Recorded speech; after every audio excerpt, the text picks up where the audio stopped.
I like these wheels, but really the rubber is kind of hard, and they're quite nice to stand on.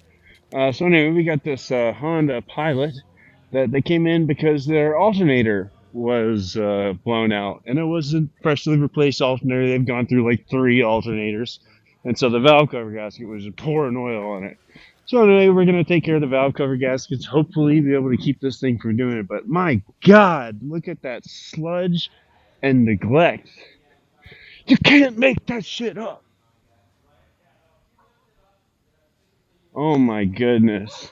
The question is, do you clean it or do you just try to let it, hope it doesn't fall off? You guys use any flushes? You guys scrape it all off with a toothbrush? Let me know in the comments. See if we can get it finished up by the weekend. Yes, we'll try.